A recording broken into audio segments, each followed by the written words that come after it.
स्वामी आई ह्या चॅनलमध्ये तुमचं स्वागत आहे। सर्वांना प्रथम श्री स्वामी समर्थ। आज मी तुमच्यासोबत माझा छोटासा एक अनुभव शेअर करणार आहे, जो मला तुमच्यापर्यंत पोहोचायचा आहे।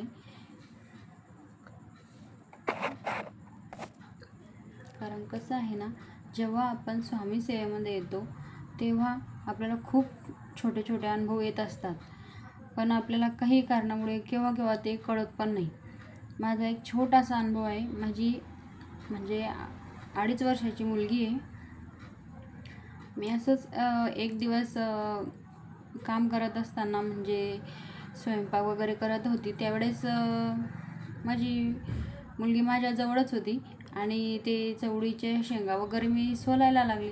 त्यावेळेस ती खेळत खेळत तिने तो जो दाणा होता तो तिने नाकात टाकून दिला आणि ते मला पण नाही कळालं। मग ती मला सांगायला लागली की मम्मी मला त्रास होतोय बघ बरं। तर मी खूप प्रयत्न केला तो काढण्याचा, पण तो काही निघाला नाही।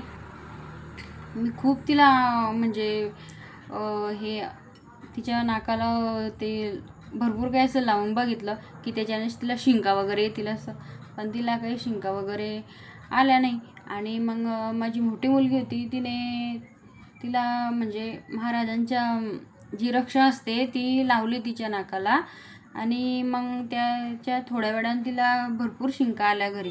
आणि मग आम्ही पण घाबरून गेलो, कारण तो दाणा काही निघतच नव्हता। आणि मग आमचे फॅमिली डॉक्टर आहे, आम्ही त्यांच्याकडे गेलो। त्यांनी बघितलं तिला, ती खूप रडायची आणि त्यांनी म्हणजे बघितलं ते पट्टी वगैरे नाकामध्ये टाकून, पण ते नाहीच निघालं। म्हणजे खूप मागे चालला गेलेला होता तो आणि अक्षरशः म्हणजे रक्त यायला लागून गेलं होतं। आणि त्यांनी सांगितलं की आता हे माझ्याकडून नाही होणार, तुम्ही दुसऱ्या हॉस्पिटलमध्ये तिला घेऊन जा।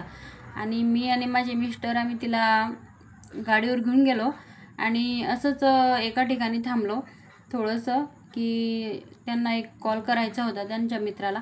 आणि त्यावेळेस मी महाराजांची म्हणजे खूप अशी विनवण्या करत होती महाराजांना की माऊली, मी ज्यावेळेस तुमच्याजवळ जेव्हा दुसऱ्यांसाठी काही मागते त्यावेळेस तुम्ही मला लवकरात लवकर देऊन देता। काही पण असो, कोणासाठी, मी कोणी आजारी असलं किंवा काही असलं, माझी इच्छा तुमच्यापर्यंत लवकर पोहोचते, मी असं स्वामींशी बोलत होती।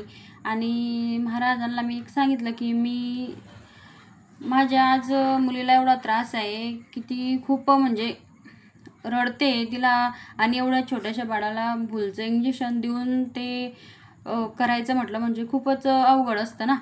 आणि मग मी महाराजांची विनवण्या खूप केलं खूप। आणि त्यावेळेस अचानक काय झालं मला पण नाही कळालं, एकदम एवढ्या जोरात शिंका आली तिला की अक्षरशः तो दाणा म्हणजे रक्तासोबत माझ्या हातात पडला। आणि मी एकदम जोरात ओरडली की अहो, म्हटलं बघा यांनी दाणा किती जोरात पडला म्हटलं खाली। आणि एकदम आम्हाला एकदम खुशी अशी झाली की म्हणजे आम्हाला पण कळत नव्हतं किती आनंद झाला की माझी मुलगीचा आज म्हणजे फार हे झालं, मोठ्या हिच्यातून वाचली ती। कारण तो दाणा जर जास्त वरती गेला होता तर कदाचित श्वासनलिकेमध्ये अडकायची शक्यता होती, डॉक्टरांनी तर सांगितलं होतं आम्हाला। आणि मग आम्ही तसंच गाडी फिरवली आणि सीधा आम्ही केंद्रामध्ये गेलो।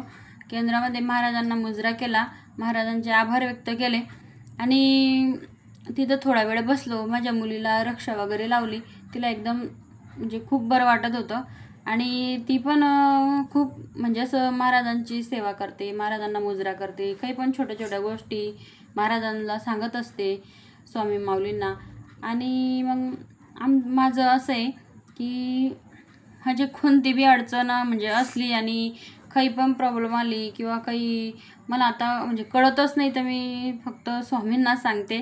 कारण मला स्वामींना सांगल्यानंतर मला योग्यच मार्ग मिळतो त्यांना सांगितल्यानंतर, आणि मन पण खूप हलकं होतं।